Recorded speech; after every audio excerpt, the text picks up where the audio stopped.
Welcome back to the Gridiron Expert, bringing you some of the best college football news, predictions, and analysis. Make sure you like this video, go follow us on Twitter and Instagram at Gridiron Expert, and check out our official website, thegridironexpert.com, where you can sign up for our weekly newsletter and also sign up for our expert picks. The links for all of these things are in the description below, so do not miss out on any of this extra college football content. Well, guys, if you've been watching our videos, you know that earlier this week we brought you our first big game of the week, and that was a key cross-division matchup in the SEC, as Auburn is traveling to the Swamp to take on Florida. Well, our second game of the week is also a cross-division matchup, as number 14 Iowa of the Big Ten West is traveling to face off against number 19 Michigan of the Big Ten East. And this game huge, like the Auburn-Florida game, for many different reasons. Major for Iowa because they're trying to, once again, legitimize themselves as being a Big Ten West contender. And if they win this game, maybe a college football playoff contender. For Michigan, they still have a very slim hope of winning the Eastern Division. But it will not happen if they cannot get a key win at home against the Hawkeyes. So we, of course, are here to break down everything you need to know for this key conference matchup, this key cross-divisional matchup in the Big Ten. And, of course, going to share our keys for the game and who's going to escape with the victory in Ann Arbor. Well, I can say that if you solely based your predictions and solely based who you thought was going to win off of the FPI, you would automatically be choosing Michigan. Michigan, the heavy favorite in this game according to the Football Power Index. Iowa is only getting a 37.9% chance to win this game. The Hawkeyes are also 3.5-point underdogs to the Wolverines, despite being the higher-ranked team. Of course, Iowa at number 14, Michigan at number 19. But if history is any indication, this game is going to be close, and it might go in favor of the Hawkeyes. Michigan has lost 5 of the last 6 games to Iowa, including the last time they met back in 2016, when Iowa at Kinnick Stadium upset number 2 Michigan 14-13 on a field goal as time expired. And of course, back then, Michigan was a 21-point favorite in that game, and anyone that took the Wolverines was out of their mind. Because as we all know, night games at Kinnick Stadium are the place where dreams go to die. And that's really what happened to Michigan in that game. Even though they had a chance to beat Ohio State and still make the playoff, it really put a huge damper on that season. The last time these two teams met in Ann Arbor, Michigan annihilated Iowa 42-17. But of course, that was way back in 2012. Plenty's changed since then, and plenty's changed since 2016. One key thing that we have to look at going into this matchup, key for the staffs of Iowa and Michigan, are the 2 common opponents that each of these schools have faced. Really, the common starts that Iowa and Michigan have had to the season. Iowa, of course, yes, is 4-0, while Michigan is 3-1, but each team has played Rutgers and Middle Tennessee State. Not necessarily your powerhouses, but still important to see how each team fared in those games. Iowa annihilated Rutgers 30-0. Michigan also posted a shutout against the Scarlet Knights, beating them 52-0 last week and finally finding an offense. Does that say much facing off against Rutgers? Probably not, although it did lead to the firing of Chris Ash. Against Middle Tennessee State, Michigan won that game 40-21 all the way back in week 1, while just last week, Iowa took down the Blue Raiders 48-3. So each common opponent, each team took easy care of business, but it's important to note how they did in those games. Kind of shows what to expect from each team having faced similar opponents. Each team has also played a quality opponent already, reaching the halfway point of the college football season. We know that Iowa took care of Iowa State just a few weeks ago, a narrow 18-17 win on the road. While Michigan also went on the road, but did not have a similar result, falling 35-14 to Wisconsin at Camp Randall Stadium. So the common opponents they've had, easy wins. The 2 quality opponents, Iowa notching a quality win on the road against their rival, Michigan unable to do so in a key Big Ten conference game that we picked Michigan a few weeks ago and of course missed on that one. So many people are quick to judge and say that Iowa should walk in and annihilate Michigan. That even though Michigan has home field advantage, that they're going to take easy care of business, Iowa will, and it's not even going to be close. Michigan shouldn't be favored, and you shouldn't pick Michigan. I'm here to explain why maybe those people are wrong, why maybe you should give a little more credit to the Wolverines. But I do want to start with Iowa first. I want to talk about the Hawkeyes. And obviously, their key player being their quarterback, Nate Stanley. You know, in the offseason, I was curious to see how Stanley, going into his senior season, was going to fare after losing his top 3 receivers in TJ Hawkinson, Noah Fant, and Easley. Of course, Hawkinson and Fant both playing tight end, but still, pass catchers, if you will, losing the top 3 of those coming into 2019. But Stanley has thrived. Off to a fantastic start already, 965 yards, 8 touchdowns, and no interceptions so far this season. He's also the leader of a very, very balanced offense for Iowa, averaging 247.5 passing yards per game, while also averaging 217.5 rushing yards per game. The Hawkeyes are averaging 33.5 points per game, but the only thing that I have concern for from Nate Stanley coming into this game is that he has only eclipsed 250 passing yards twice this season. And I know many will say, well, that's half the games. They've played 4 and he's hit 250 twice. One of those was 252 yards against Miami, Ohio, so barely eclipsing that. Michigan's defense thrives against the pass. You can't say that for many teams. Most of them do well against the run, but Michigan's only allowing 127.8 passing yards per game. They thrive against the pass, not so much against the run. And we'll get to that point in a second, but Nate Stanley is going to have a solid day on the road in a very tough environment. The Big House is still a very tough place to play if he wants to lead the Hawkeyes to a victory over the Wolverines. Conversely, on the other side, Michigan, of course, is led by Shea Patterson, who has not done the best of jobs, handling this Michigan offense, having such a balanced offense like Iowa. Patterson has thrown for 905 yards, 6 touchdowns, and 2 interceptions. But last week against Rutgers was only the first time this season that he's eclipsed 250 yards. He only threw for 276 against the Scarlet Knights, only had 1 touchdown and an interception. Despite all of that, Michigan's still averaging 32.5 points per game, but the kicker for them is, unlike Iowa, they don't have a balanced offense. It's very, very lopsided. They're averaging 261.5 passing yards per game, while just 130.5 rushing yards per game. That's a problem. To win in the Big Ten, you've got to have a little bit of a run game. Just a little bit. It doesn't have to be, you don't have to have Jonathan Taylor. You don't have to have a Chuba Hubbard. You don't have to have one of the best running attacks in the nation. But you got to have a little bit to take the slack off your quarterback. And when your quarterback isn't playing as well, like Shea Patterson is not for the Wolverines, you've got a problem. So that's going to be a key in this game that we'll get to here in a little bit. But Michigan does not have a very balanced offense, and that could spell a problem against this Iowa defense that's allowing just 8.5 points per game.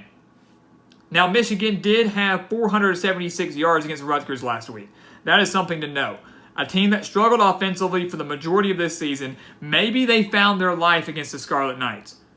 Or maybe it was just because Rutgers is not that good of a team. Maybe that's why Michigan thrived offensively. But that game, even though Rutgers isn't that good, is still a Big Ten conference game and could give this Michigan team a boost of morale, a boost of spirit on the offensive side of the ball that can maybe carry that success into this week against the Hawkeyes. To do that, they're going to have to go up against one of the better defenses in the entire Big Ten, and I will even say one of the better defenses in the entire nation. We mentioned Iowa's averaging or allowing just 8.5 points per game. If you break it down by the yards, they're only allowing 174 passing yards per game and only 77 rushing yards per game.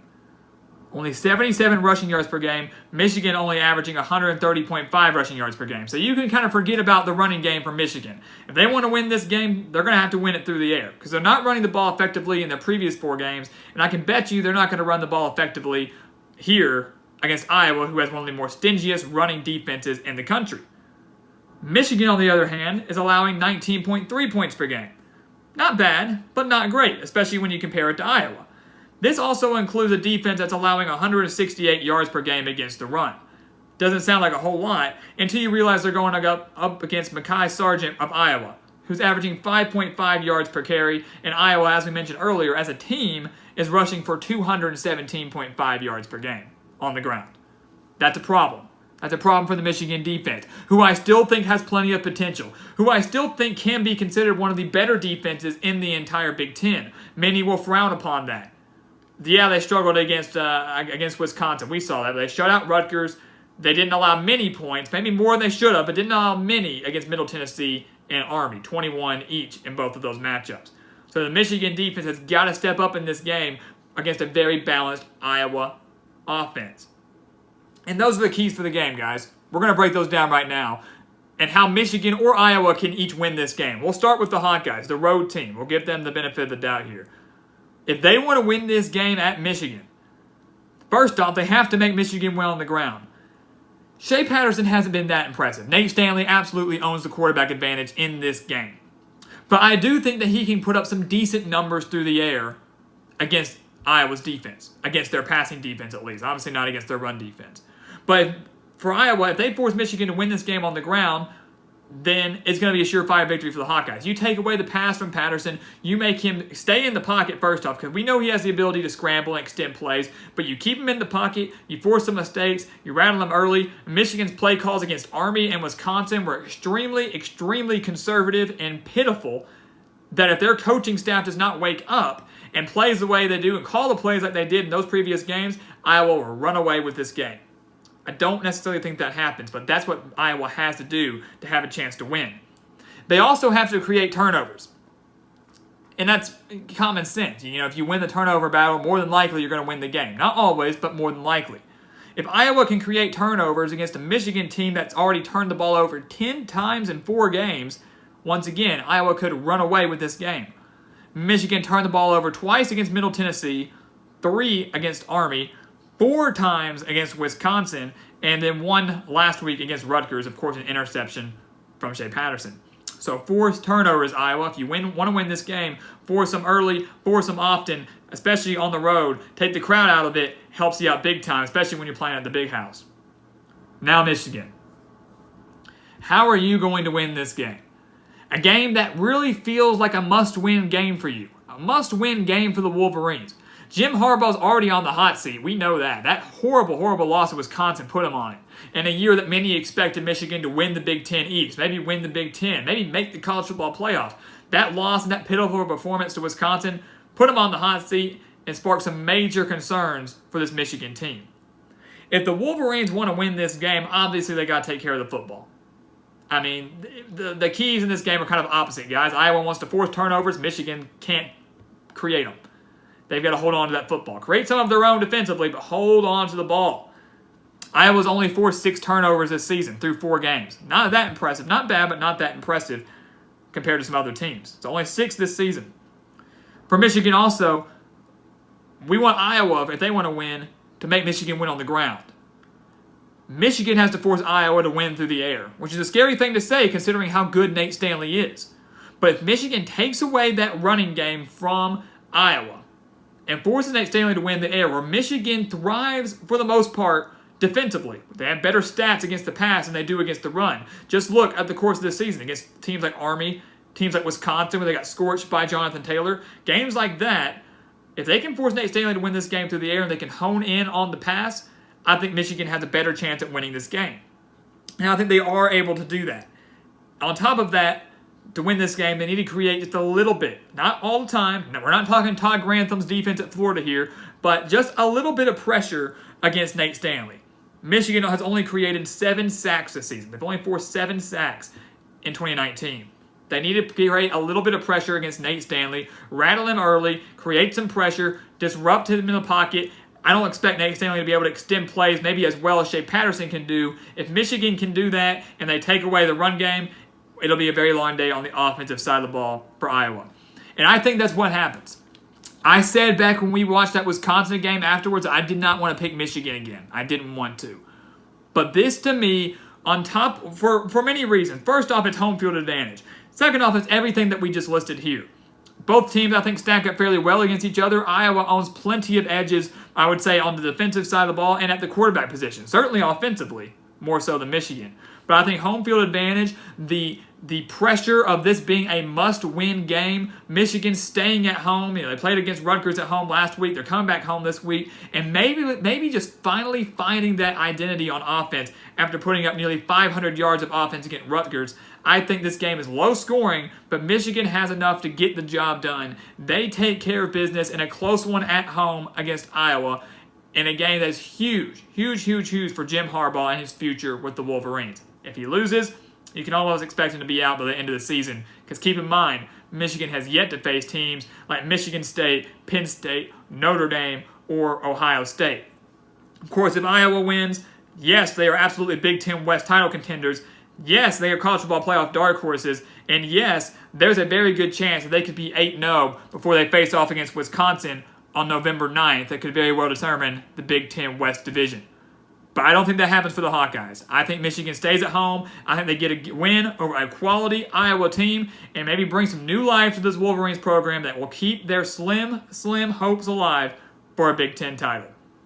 So guys, thank you for watching us here on YouTube. Go check us out on Twitter and Instagram at Gridiron Expert. Check out the official website, thegridironexpert.com. Sign up for the newsletter. Sign up for the expert picks. And once again, thank you for watching us here on YouTube. Please continue to like, comment, and subscribe, and we'll see you next time on The Gridiron Expert.